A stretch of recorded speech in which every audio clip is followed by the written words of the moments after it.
Halo sahabat Piki, video kali ini kita akan bahas mengenai materi sumber hukum Islam yang muttafaq alaih atau yang disepakati, dan mukhtalaf fihi, yaitu sumber hukum yang tidak disepakati. Ini merupakan materi untuk kelas 12 Madrasah Aliyah. Sumber hukum Islam secara garis besar terbagi menjadi dua. Yang pertama muttafaq alaih, yaitu yang disepakati oleh para ulama lintas mazhab.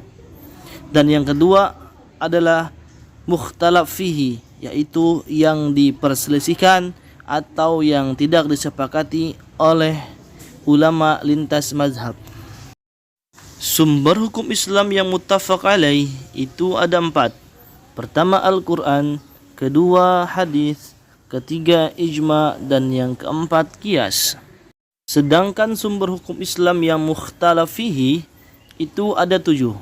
Pertama istihsan, kedua istishab, ketiga maslahah mursalah, keempat uruf, kelima sadud zara'i, yang keenam syar'u man qablana, dan yang kelima mazhab sahabat.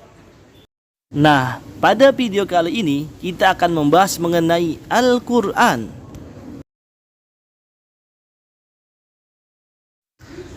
Al-Quran secara bahasa, ia merupakan bentuk masdar dari fiil qara'a yaqra'u Qur'anan yang bermakna bacaan. Adapun secara istilah, Al-Quran adalah firman Allah Subhanahu wa taala yang diturunkan kepada Nabi Muhammad sallallahu alaihi wasallam melalui malaikat Jibril dengan berbahasa Arab, diawali dengan surat Al-Fatihah, diakhiri dengan surat An-Nas, dan membacanya bernilai ibadah.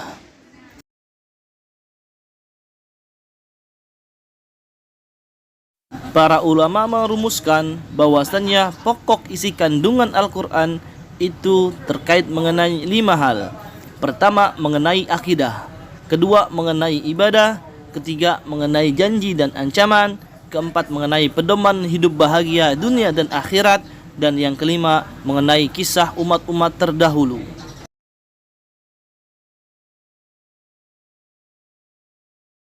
Berikut adalah ayat yang menjadi dasar kehujahan Al-Quran dan kedudukannya sebagai sumber hukum Islam. Inna anzalna ilaikal kitaba bil haqqi litahkuma bainan nasi bima araka Allah wa la takun lil khainina khasima.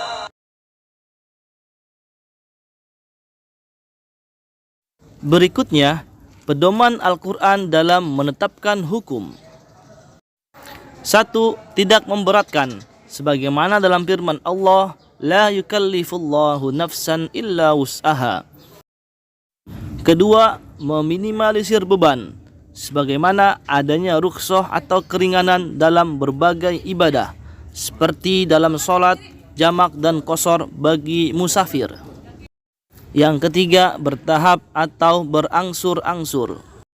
Hal ini bisa ditelusuri dalam hukum haramnya minuman keras atau khamr dan juga berjudi.